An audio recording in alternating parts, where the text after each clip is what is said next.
Monday. There is still one more question from a member of the court, Mr. President, Senator LOREN LEGARDA. The gentle lady from Antique, Malabon, Manila, and the Republic of the Philippines. Senator Legarda. Panay and Laguna, Mr. Panay, Laguna, and the Philippines. and the Philippines.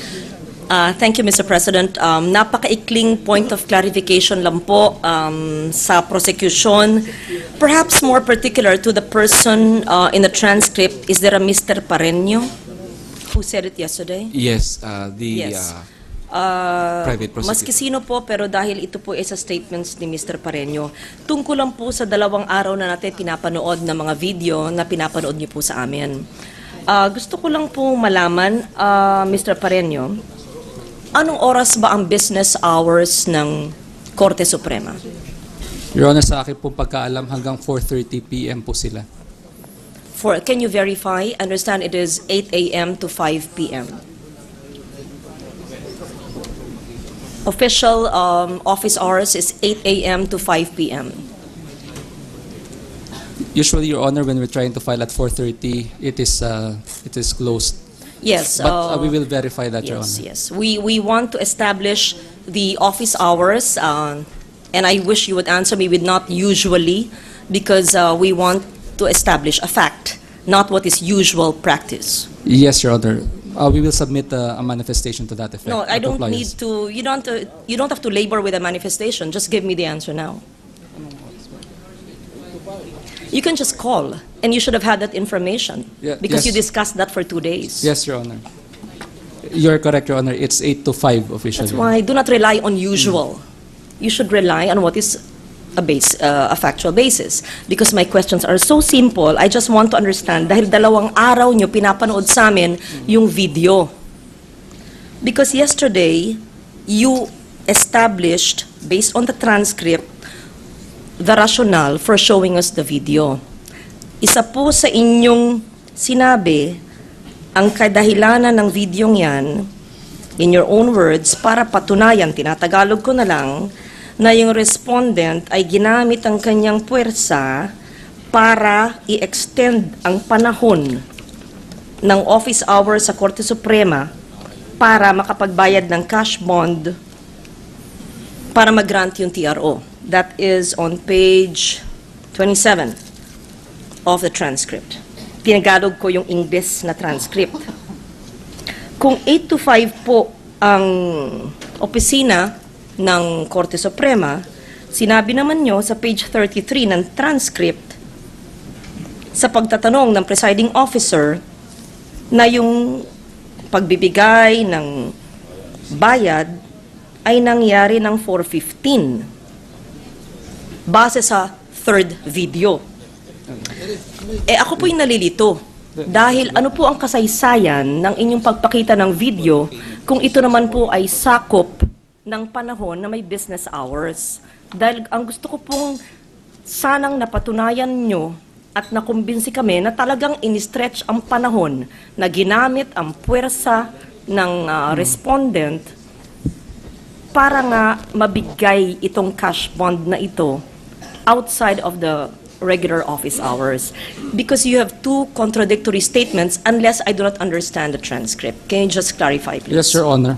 Actually, Your Honor, at around 4 p.m. or 4:15, which was shown by the video 3 that we presented, the messenger or an attorney Topacio were attempting to pay during Please, the time. just answer my question.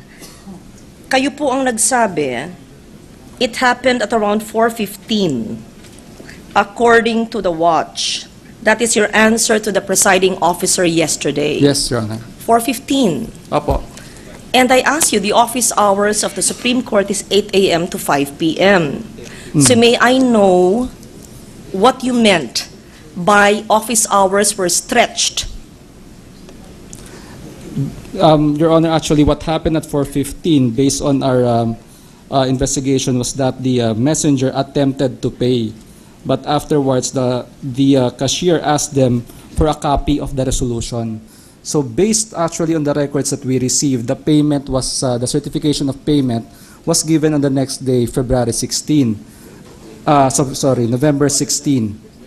So, as of 6:03, as of posting time at 6:03, Your Honor, Attorney Topacio has yet to secure a copy of the resolution. So the payment was not actually made at around 4:15, but afterwards.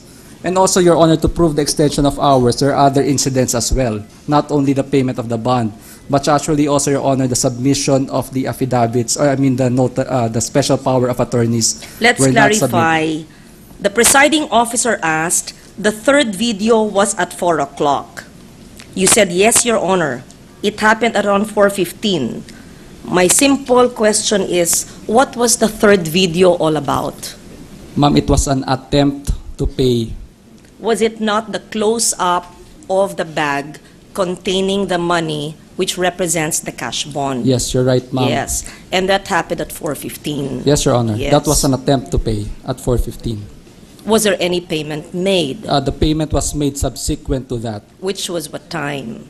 Based on our, it happened at around, Your Honor, based on our recollection, it happened around 6:03. But you did not say that yesterday. 6:03 of what day? November 15 also, Your Honor. November 15. What part of the transcript did you say that yesterday? Because he said yesterday 4:15. When we manifested that, ma'am, Your Honor, we were referring to the attempt to pay. But you did not say attempt to pay yesterday. You're just saying it today. That's why I am confused. Because I read the transcripts of the days past, and I compare it to your allegations on page 27 to what you actually said transpired, which is on page 33. And I know that office hours is 8 to 5.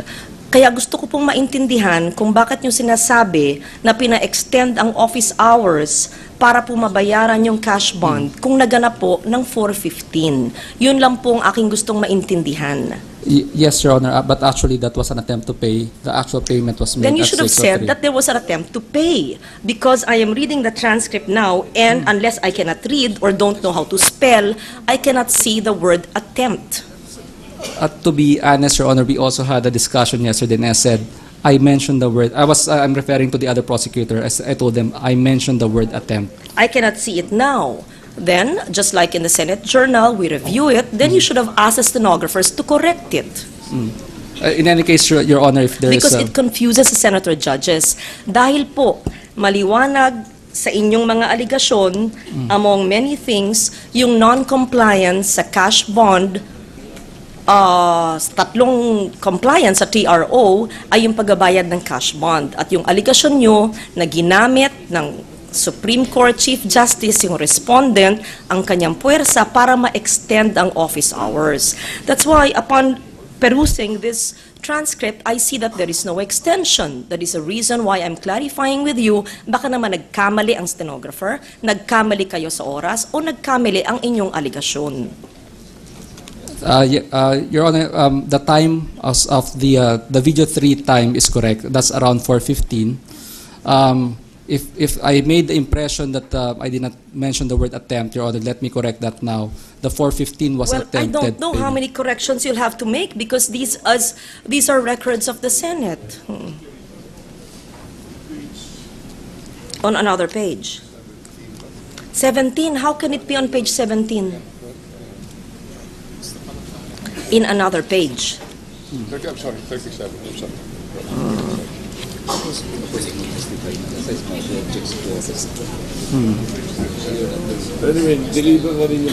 Anyway, my point is, Mr. President, is I simply wanted to understand and be convinced that indeed there was a Herculean effort to make sure that